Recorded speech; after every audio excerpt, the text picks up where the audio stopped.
Hello, English 340 Survey of English Literature 1. This is Dr. Newman. As promised, this is a video lecture discussing Shakespeare's sonnets with you. Sonnets, as you know, are short poems consisting of 14 lines using one of several rhyming schemes. They are often about love and romance, usually describing a female lover in flowery and exaggerated language. We already know sonnets from Thomas Wyatt and Philip Sidney, and how they adapted a form from Spenser. Let's talk a bit about Shakespeare just for a second, since we haven't discussed him in this class. This is a name you obviously know. William Shakespeare was born in 1564 in a town called Stratford upon Avon, on the Avon River.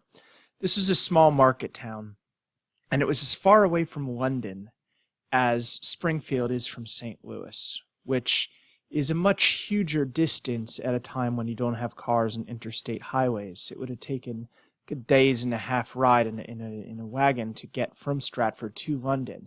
And London was the center of cultural and economic life in Shakespeare's day. It's where you went if you wanted to make your way in the world in England.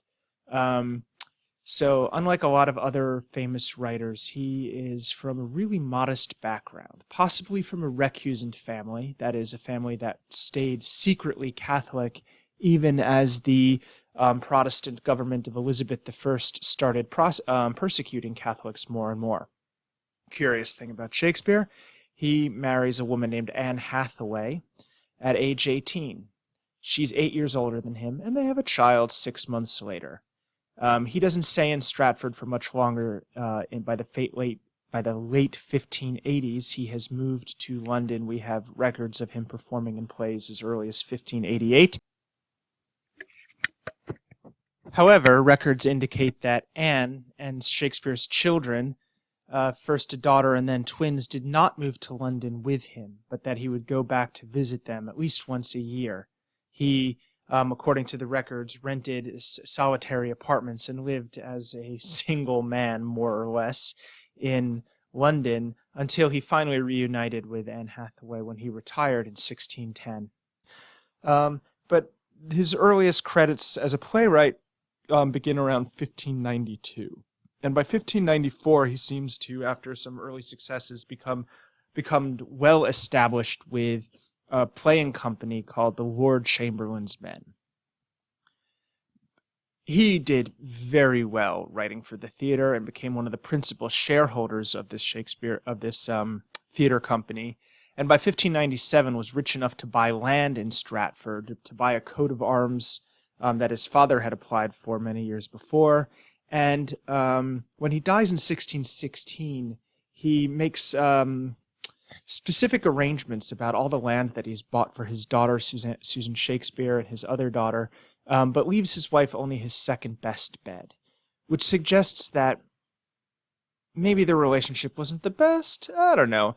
In any case, we know that he leaves 154 sonnets. They suggest the vague outline of a story, but none of them seem to be addressed to Anne Hathaway. Shakespeare modifies the sonnet form from its Italian origins. You get 3 quatrains and a concluding couplet rather than an octave and a sestet. He also widens the scope of experience and emotions beyond the love conventions of Petrarch, the absolute forlorn devotion to the beloved, the self-reflection and that kind of Neoplatonic elevation that we were discussing.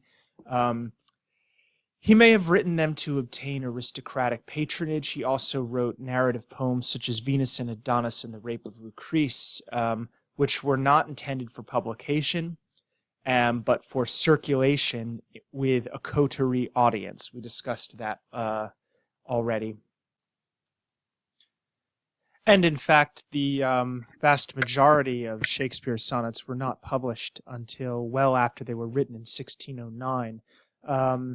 We don't know whether he was involved in their publication or not, but he certainly wasn't writing them originally for publication in the press. As we mentioned, for the nobility, for the gentry, writing for print was looked down on as being kind of servile.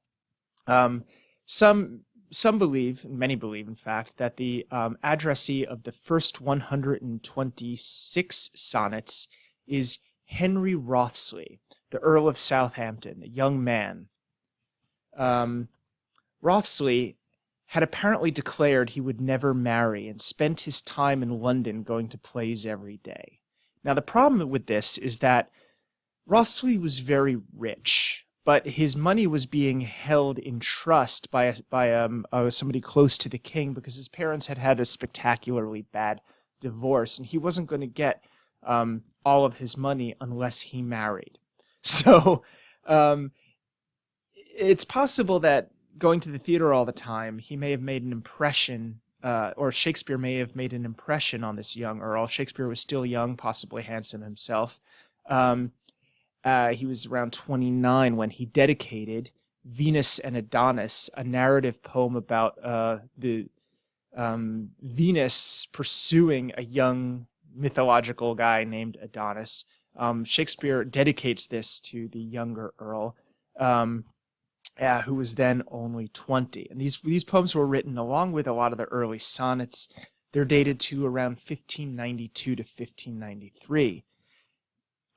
During these years, the theaters of London were closed due to an outbreak of the bubonic plague. This is a plague doctor pictured here wearing the mask to protect him against the noxious fumes which they believed to carry the plague. Jump scare. So, what does all this mean? Well, the 154 sonnets are ordered to suggest the vague outlines of a story. There's the beautiful young man, whether or not it's Wriothesley. There are rival poets, and there is a dark lady. The dark lady might have been Amelia Lanier, the former mistress of the Lord Chamberlain, a courtier named Mary Fitton. It might have been a prostitute, a woman of color named Lucy Negro, who's in the judicial records of the time, and who lived in the same neighborhood as Shakespeare's rented his quarters. But this is all speculation. It's impossible to know.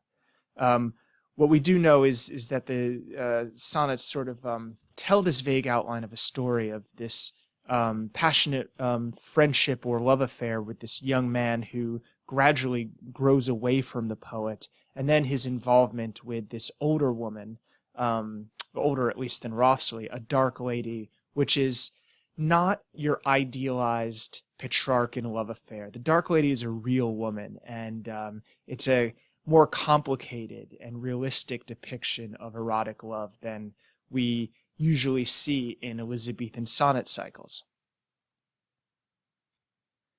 Now, one of the reasons it's impossible to know who he was really writing about is because of the convention of the sonnet itself. As we already discussed when talking about Thomas Wyatt and his maybe possible affair with Anne Boleyn, one of the things about the sonnet was that it was about impression management. It was about coding your experiences and people so that only those in the know might recognize. As Greenblatt puts it in his biography of Shakespeare, Will in the World, the challenge of the game was to sound as intimate, self-revealing, and emotionally vulnerable as possible without actually disclosing anything compromising to anyone outside the innermost circle. And this is what we see in Shakespeare's sonnets, where there's a lot of intense description of inner emotions and vague circumstances that really take us deeply into the complexities of the psyche, but tell us very little specific about actual real-world circumstances. This concludes the first part of this lecture on Shakespeare's sonnets, in which I just sort of set up the cultural overview of when they were written, who they might have been written for, and why they were written. With those theaters being closed, Shakespeare needed money, and he needed patronage, and Wriothesley was nothing if not rich. Although the story goes, or Greenblatt speculates that somebody might have put Shakespeare up to writing the first series of sonnets to Wriothesley, which are all about how he should get married and have children, conveniently enough. But then they take a turn as Shakespeare himself, or the narrator, the persona of these poems, gets more and more emotionally involved with the person that he's talking to. So we're going to talk about that in the next video. Stay tuned.